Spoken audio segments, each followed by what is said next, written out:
gente, esse vídeo ele é um bônus, eu resolvi gravar ele depois de muitos pedidos para eu falar um pouco mais sobre essa questão da espiritualidade, tá?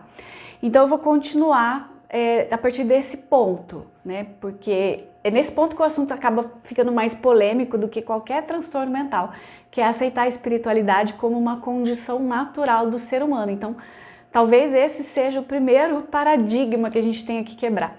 E aí, pensando nisso, eu fui buscar no dicionário da língua portuguesa o significado da palavra espiritualidade. Então, pela definição do dicionário da língua portuguesa, espiritualidade é o que vem do espírito, que acredita na essência de algo que esteja além do corpo físico e material. É o que crê no divino, que crê em Deus, Jesus, Buda, Espírito Santo. É aquele que crê, que tem fé. Espiritualidade é uma condição da natureza de espiritual. Esse adjetivo espiritual também se refere àquilo que pertence ao que é relativo ao espírito. A palavra espírito, também segundo o dicionário da língua portuguesa, é um substantivo masculino que se refere à parte que é imaterial do ser humano. Isso sugere que a espiritualidade é o oposto do materialismo, porque quem crê haver em si mesmo alguma coisa que não seja matéria é espiritualista. Então, sendo assim, a gente pode concordar que a gente é muito mais do que um monte de carne com impulsos elétricos perambulando aqui por esse planeta. Nós somos seres materiais que revestem um corpo espiritual que tem consciência moral. Ou, segundo pela definição do Livro dos Espíritos, espírito é o princípio inteligente do universo. Com isso, gente, eu espero ter deixado claro que em momento algum a gente vai discutir aqui conceitos religiosos ou dogmáticos, mas a gente vai falar sobre uma filosofia de vida. E eu espero que todo mundo possa se sentir à vontade para se entregar para os questionamentos agora sem medo de ir para o inferno por causa disso, tá? Nós não vamos entrar no detalhe de como que se fez a luz nesse planeta, aquela descrição de que no início tudo era trevas. Isso é irrelevante nesse momento. A gente está aqui para tentar compreender as imperfeições humanas, de onde elas vieram, como que elas se manifestam e principalmente como que a gente permite que elas continuem se perpetuando geração após geração. Então, nesse primeiro momento, a gente vai buscar compreender como que a gente marca o nosso código genético moral através das vidas sucessivas, ok? Para isso, a gente precisa ter muita coragem para dar esse passo, né? Porque dizer que a gente acredita em reencarnação é lindo, mas praticar essa afirmação no dia a dia já é outra história. Então, que tal se a gente começar pela própria definição dessa palavra, reencarnação? Segundo a definição do dicionário da língua portuguesa, reencarnação é um conceito filosófico ou religioso de que a essência não física do ser humano, do ser vivo, inicia uma nova jornada de vida em outra forma física depois que o corpo perde a sua função biológica ou depois que tem a sua morte biológica.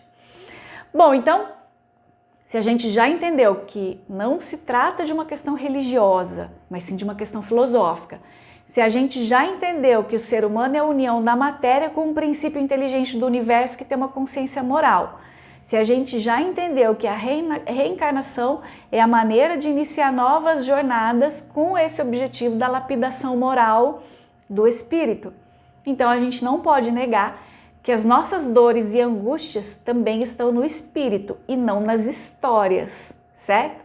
Dessa forma, eu espero que esteja bem clara essa questão relacionada com a espiritualidade que a gente vai abordar. E mais uma vez, a gente não está falando de religiosidade, mas de uma forma de interpretar as mazelas do mundo, partindo do princípio de que a gente é um espírito em ascensão ou em amadurecimento moral. Então, quando a gente está falando aqui sobre um espírito que daqui por diante não entenda como que essa manifestação acontece na vida, gente, nós não estamos falando sobre manifestação mística, sobre ocultismo, sobre como que é o termo? Não é fantasia, mas sobre delírio, sobre misticismo.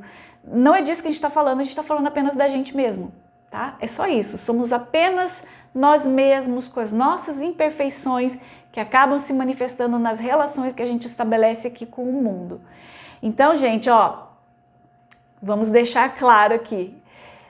Antes da gente nascer, na maioria dos casos, e na maioria mesmo, porque você pode até não concordar com as coisas que acontecem aí na sua vida, mas foi você que escolheu passar por todas elas, tá? A gente vai traçar metas e objetivos para essa nova vida. E existe um código penal da vida futura, ele foi descrito por Allan Kardec lá no livro Céu e Inferno, que esse código ele é indispensável e ele é seguido à risca em todo o processo de reestruturação de uma nova vida. Ao todo eles são mais de 30 parágrafos, tá? Mas eu acho que nesse momento só os 3 primeiros já ajuda bastante no nosso entendimento. Então vamos abrir aspas. Primeiro, a alma ou espírito sofre na vida espiritual as consequências de todas as imperfeições que não conseguiu corrigir na vida corporal. O seu estado feliz ou infeliz é inerente ao seu grau de pureza ou impureza. E por favor, não vamos confundir pureza com ingenuidade, tá? Segundo, a completa perfeição, ou melhor, desculpa, a completa felicidade prende-se à perfeição. Isso é, a purificação completa do espírito. Toda imperfeição é, por sua vez, causa de sofrimento e de privação de satisfação, do mesmo modo que toda perfeição adquirida é fonte de satisfação e atenuação de sofrimentos. E terceiro, não há uma única imperfeição na alma que não importe funestas e inevitáveis consequências, como não há uma só qualidade boa que não seja fonte de satisfação. A soma das penas é proporcionada à soma das imperfeições, como a satisfação a das qualidades. De uma forma bem resumida, eu acho que a gente pode comungar do pensamento de muitos estudiosos dessa área de reforma moral, que já afirmaram que a cada qual segundo as suas obras. E essa é uma grande lei da evolução moral e da evolução espiritual. A gente é livre para praticar o bem ou o mal e por isso mesmo a gente é julgado sermos merecedores de penas ou recompensas pelos atos acontecidos. E olha, quem é que julga? Somos nós mesmos, com a nossa própria consciência, e é daí que surgem os sentimentos de raiva, mágoa, culpa, ressentimento, remorso, inveja e tantos outros sentimentos que acabam orbitando ali o nosso espaço, tanto individual quanto coletivo, tá? São essas emoções conflituosas que elas vão se acumulando dentro da gente século após século. E em algum momento elas acabam por se manifestar no corpo físico, né? Na verdade, a gente precisa entender que a gente não sofre por aquilo que aconteceu. A gente sofre pela nossa falta de compreensão de quem a gente é e das emoções que a gente carrega. E das emoções que já são nossas e que aquilo que aconteceu despertou na gente. E qualquer uma dessas emoções, elas estão trancafiadas lá na nossa profundeza, da nossa individualidade, e que a gente insiste em esconder da gente mesmo, que é o nosso inconsciente. E não é de hoje, né, que esse debate sobre o tangível e o intangível dominam a mente dos maiores pensadores. Freud mesmo costumava dizer que as ações do homem são influenciadas por algo que foge ao entendimento racional. Eu acredito que nem ele mesmo sabia muito bem o que ele estava querendo dizer com isso, mas quando a gente passa a aceitar a espiritualidade como parte do conceito de estar vivo, e aí a gente passa a questionar a existência por esse olhar das vidas sucessivas, essa colocação de Freud começa a fazer mais sentido. É como se as muitas experiências vividas que a gente tem o privilégio de apreciar ao longo do tempo, carregassem a marca do nosso DNA emocional pelas nossas histórias pregressas.